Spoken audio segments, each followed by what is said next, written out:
آج نشہ، شراب اور اس طریقے کے بھنگ، چرس، گانجا ہمارے سماج میں اب باضابطہ طور پہ فیشن کے طور پہ عام ہو رہا ہے۔ بلکہ اب تو ہم یہ بھی دیکھ رہے ہیں کہ نوجوان لڑکے حقے کے بہانے، حقہ بار، ہمارے شہر میں بھی حقے کا بار اتنا عام ہوتا جا رہا ہے کہ اب یہ بھی فیشن بن رہا ہے۔ حقے کو ہم ناجائز و حرام تو نہیں کہتے، لیکن یہ ضرور کہتے ہیں کہ میرے عزیز، حقہ پینا، جتنا پیسہ تم حقے میں خرچ کر کے دھوئیں کی شکل میں اڑا دیتے ہو،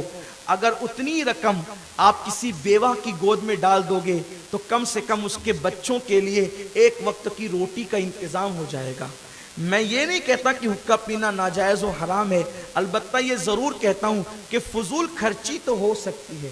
کیونکہ جتنی رقم نئے نئے جو فلیورز کے نام پہ بڑی بڑی رقمیں خرچ کی جا رہی ہے اور نوجوان لڑکوں کا جو مزاج بنتا جا رہا ہے، بلکہ ہوٹلوں پر بھی باضابطہ طور پہ حقوں کے بار بنائے جاتے ہیں، اور اب جو ہمارے نوجوان لڑکے 16-17 سال کے لڑکے حقہ پیتے پیتے پھر سگریٹ کے عادی ہو رہے ہیں۔ میرے آقا صلی اللہ علیہ وسلم کے دیوانوں، اس قوم کو یہ کیسے زیب دیتا ہے؟ بولو، کیا ہمارے مالیگاؤں شہر کے اندر سے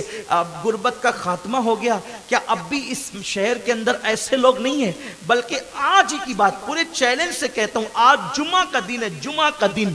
آج بھی جمعہ کے دن آپ پورے شہر میں کسی کچی بستی میں جا کر، غریبوں کی بستی میں جا کر، مالیگاؤں کے کنارے پر جا کر جائزہ لو، ممکن ہے کوئی گھر آج ایسا بھی ہوگا کہ جس گھر کے اندر ماں نے اپنے بچوں کو چائے اور بٹر کھلا کر کے یہ کہہ کر کے سلا دیا ہوگا کہ بیٹا آج تمہارے ابا کو جو ہے وہ تو سیٹ نے تنخواہ نہیں دیا ہے، جب کل یا پرسوں تنخواہ آئے گی تو اس وقت ہم جو ہے وہ اپنے گھر میں پلاؤ پکا لیں گے اور تمہیں کھلا دیں گے۔ بولو، آج کچھ مکانات میں ایسی پوزیشن ہوگی کہ نہیں ہوگی؟ ہو سکتا ہے ایسا ہوگا۔ اب آپ بتائیں کہ قوم کا حال یہ ہے کہ قوم کے کچھ بچے آج بھی ہمارے شہر میں، گنبد و مینار کے شہر میں اگر بھوکے سو رہے ہوں تو کیا جس قوم کے اندر، جس بستی کے اندر کچھ بچے بھوکے ماں سلا رہی ہو تو اس بستی کے لوگوں کو یہ زیبا دیتا ہے کہ وہ حقوں کے بار پر، صرف حقوں کے نام پر ہزاروں روپے خرچ کر دے، دھوئے کے اندر اڑاتے ہزاروں روپے؟ بتاؤ کل میدان محشر میں